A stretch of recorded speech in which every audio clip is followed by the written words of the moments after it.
में जाओ, आपको पता लग जाएगा किस किस जातियों का दबदबा है वहाँ पर। अरबपति बन के बैठे हैं, करोड़पति बन के बैठे हैं, स्कूलों में भी रिजर्वेशन ले रहे हैं, स्कूलों में भी फ्री में पढ़ रहे हैं, स्कूलों में किताबें, ड्रेस। कुछ पर्सनली आपने एक्सपीरियंस किया? मैंने एक्सपीरियंस किया है ना, मैं बताता हूँ। मैं ओबीसी हूँ, लेकिन मैं आया हूँ यहाँ पर और मैं सपोर्ट करता हूँ। मैं इसलिए, ये बीजेपी के खुद की एक नेता, मैं काम करता हूँ, मेरा बिजनेस है, किसी बात को पेमेंट लेनी थी मुझे उससे, उसने अपने ड्राइवर को भेजा, एससी ड्राइवर था वो, उसको कुछ नहीं पता था, वो शरीफ बंदा था। वहां पर जब मैंने पेमेंट मांगी तो उसने वहां पर जाकर उसको बोला कि मैडम वो पेमेंट मांग रहे थे। उसने क्या किया, उस लेडी ने, जो बीजेपी की काउंसलर थी, वो उसने क्या किया, उसने बोला कि मेरे ड्राइवर को इन्होंने उल्टा सीधा बोला है, जातिवादी गालियां दी हैं।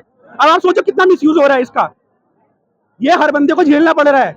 अभी आप देखोगे, एक अलीगढ़ की एक खबर आई है जिसमें एक औरत ने, चंद्रावती देवी नाम की औरत थी, उसने क्या किया, उसके पूरे परिवार ने मिलके 15 फर्जी SC/ST के मुकदमे डाले, 15, और उससे 46 लाख रुपए कमाए।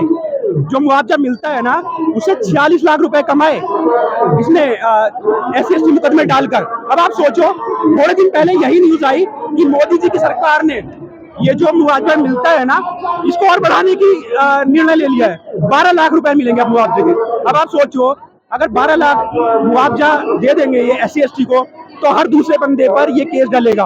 अब आप देख सकते हैं 90% से ज्यादा जो मुकदमे डल रहे हैं वो फर्जी हैं। अब आप सोचो, ये और अमाउंट बढ़ा देंगे और मुआवजा बढ़ा देंगे, तो बैठे बिठाए कितनी कमाई करने के लिए ऐसे कितने लोग हैं जो फायदा उठाते हैं। जैसे आप देखोगे डॉबरी एक्ट में कितना फायदा उठाया जाता है उसका।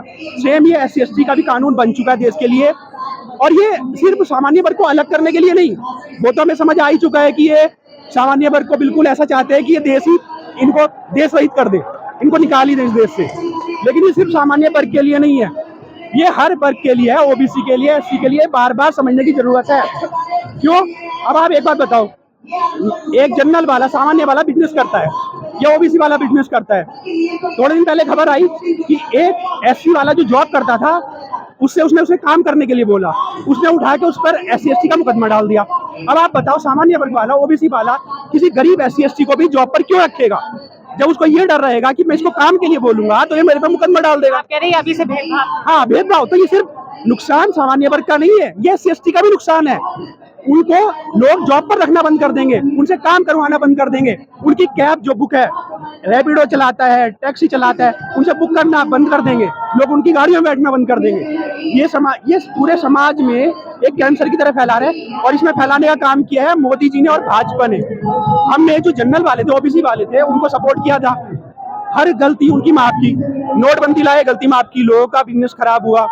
GST लाए, हमने माफ किया, चलो देश के लिए कर रहे होंगे, ये काम भी कर रहे होंगे। 2016 में SC/ST एक्ट जो 27 प्रोविजन थे, उनको बढ़ाकर इन्होंने 47 कर दिया, नॉन वेलेबल ऑफेंस कर दिया इसको, लोगों ने माफ कर दिया, चलो छोड़ो, देश की एकता के लिए कर रहे होंगे। ये फिर UGC ले आए। अब ये रिजर्वेशन आपने देखा, मध्य प्रदेश में 72% रिजर्वेशन कर दिया। नवीन पटनायक की सरकार थी उड़ीसा में, 20 साल से सरकार थी, कोई दिक्कत नहीं थी, बहुत अच्छे इंसान है वो, हर देश के मुद्दे पर सपोर्ट करते थे सरकार को। उनकी सरकार हटी, बीजेपी की आई, सबसे पहला काम इन्होंने क्या किया, रिजर्वेशन बढ़ा दिया वहां पे।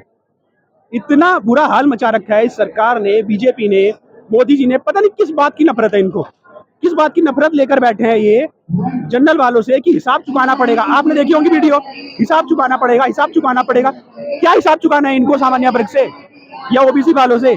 इनको 12 साल से इनको वोट दे रहे हैं, बिना शर्त के वोट दे रहे हैं।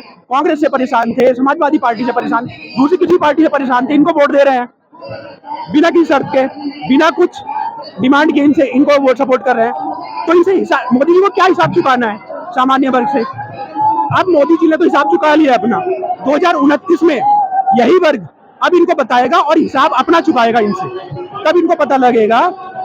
जो एक इन्होंने जो अचानक से ये अपनी नफरत ले आए ना, अपने दिल में पता नहीं क्या नफरत लेकर बैठे हैं ये सामान्य वर्ग के लिए, पता नहीं क्या इनका बिगाड़ा है, क्या इनके साथ बचपन में किया था किसी सामान्य वर्ग वाले ने। जो आप प्रोटेस्ट, हर्ष दुबे लगातार मंच से आप लोगों सभी को संबोधित कर रहे हैं, आप उन पर क्या कहना चाहते हैं?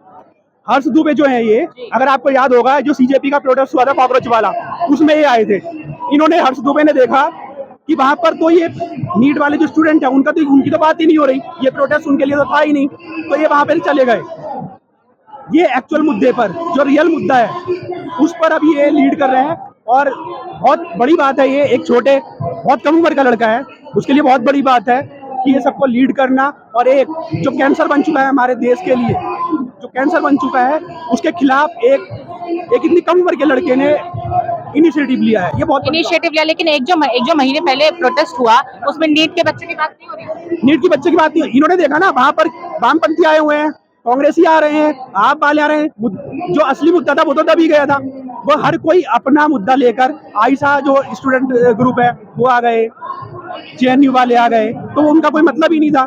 तो यही तर्क निकला कि भाई इस जो सीजेपी का प्रोटेस्ट था उससे कुछ नहीं होगा, हम एक अपना जो एक्चुअल मुद्दा है जिससे लोग सच में पीड़ित हैं, हमें वो उठाना चाहिए। तो हर्ष दुबे ने इसीलिए ये लीड इनिशिएटिव लिया है और बहुत बड़ी बात है, किसी को तो करना ही था ना, तो वो हर्ष दुबे ने किया है। पहले मुझे ये बताइए, आप गरीबी देखेंगे या गरीबी बताएं? नहीं, किस आप कहना क्या चाहते हैं दर्शक? मैं कहना यही चाहता हूँ कि मैं गांव से बिलोंग करता हूँ और उत्तर प्रदेश के जिला बदायूं के गांव बेटा जबी से मैं यहाँ पे आया हूँ प्रोडक्शन में। मैं क्यों आया हूँ? क्योंकि ये यूजीसी काले कानून और एससी एक्ट के बारे में आया हूँ। अब बात यह आती है कि सवर्णों को इसकी आवश्यकता क्यों पड़ी। मोदी जी का नारा है कि सबका साथ सबका विकास।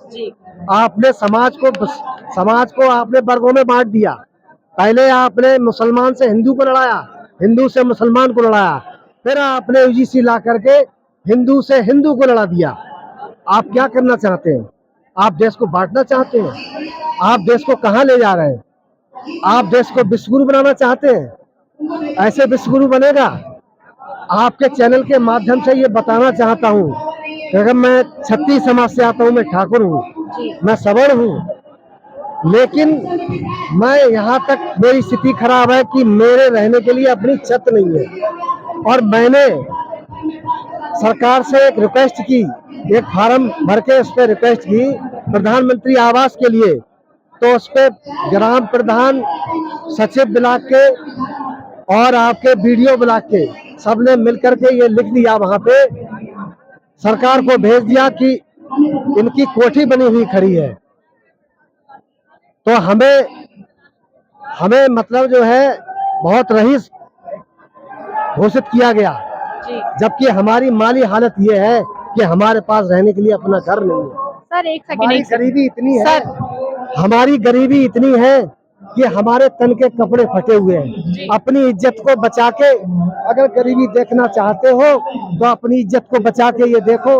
आपके चैनल के माध्यम से ही देखना चाहता हूँ, मेरी बनियान फटी हुई है और यही सवर्ण समाज, मैंने झोली भर भर के वोट दिया, झोली भर भर के वोट दिया समाज ने, और भाजपा के जीते हुए ये लोग चाहते हैं नंगा। चलिए सर, जैसा कि आप कॉल करते हैं,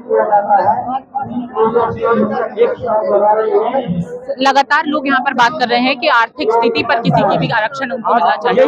सर जैसा कि हमने अभी बात करी, वो कह रहे हैं कि मेरी कोठी बता दी गई, लेकिन मेरे पास अभी माली हालत इतनी खराब है कि मेरे कपड़े भी फटे गए। एब्सोल्युटली, ये जो है दूसरा एक, जब भी आप आरक्षण की हटाने की बात करोगे या आप ये बात करोगे कि आरक्षण जो है वो ये क्या डिफेंड करते हैं, ये बोलते हैं कि जो गरीब को आरक्षण मिलना चाहिए। हम लोग ये बोलते हैं कि आरक्षण जो है वो गरीबी पर नहीं दिया गया था। चलो मान लिया गरीबी पर नहीं दिया गया था, आप 45 नंबर वाले को सीट दे देते हो, 80 नंबर वाले को नहीं देते, मान लिया।